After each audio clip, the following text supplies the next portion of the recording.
होता है। जोधपुर का पत्थर लगावा, करोड़ों करोड़ों रुपए लगे हुए, और आखिरकार देखते हैं कि लोग भी हजारों इकट्ठे होते हैं, लेकिन आरती याद नहीं होती है। उस मंदिर का क्या करोगे? क्या संस्कृति को बचाने में सफल हो जाओगे? आज एक दुर्भाग्य की बात और निवेदन करें हम, जब कभी भी मंदिर बनता है तो लोग कहते हैं कि इस पर ईंडा कौन चढ़ाएगा, प्रतिष्ठा कौन करेगा। तब तक एक व्यक्ति और आता है, वो कहता है कि मेरी तरफ से मंदिर में एक मशीन भेंट। और मशीन कौन सी? नगाड़े वाली। ये आप लोगों को तो बहुत बढ़िया लग सकता है, लेकिन मैं भारतीय संस्कृति को भविष्य भापते हुए ये बात कह सकता हूं, ये सनातन धर्म का और हिंदुओं का सबसे बड़ा दुर्भाग्य है कि आप अपने सनातन धर्म को मंदिरों से बाहर निकाल रहे हो उस मशीन के द्वारा। मशीन जाती है, बस एक खटका गिराया और धड़ाधड़ धड़ाधड़ धड़ाधड़ शुरू हो जाता है। उसमें कितना नुकसान हुआ पता है? झालर बजाने वाला चला गया, नगाड़ा बजाने वाला चला गया, घंटी बजाने वाला चला गया। अब रही बात आपकी स्थितियां, जो मैं कह रहा हूं आपको अच्छा ना भी लगे, लेकिन इससे कोई फर्क नहीं पड़ता इस सन्यासी को, क्योंकि मैं जब से घर छोड़ करके निकला था, 6 वर्ष का था, तब से लेकर के आज दिन तक जीवन यात्रा कर रहा हूं। इसमें बिल्कुल बेझिझक कह रहा हूं, और जिसको चुभती है तब भी चुभे। कई बार लोग कहते हैं कि महाराज जी आप ऐसी बात क्यों कह रहे हो, किसी को चुभ जाएगी।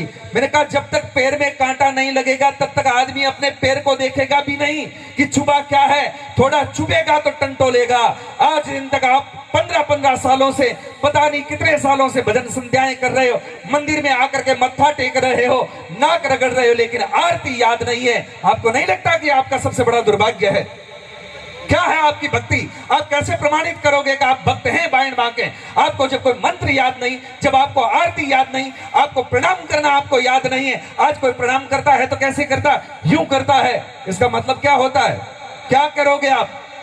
कुछ चीजें साधु संतों की सन्निधि में बैठ करके सीख लो, काम आएगी। लेकिन आजकल गुरुओं की भी कोई कमी नहीं है। बड़े बड़े होते हैं, उनको माइक से जो कुछ कहना सो कहना, लेकिन संस्कार देने में वो भी असमर्थ रह रहे हैं।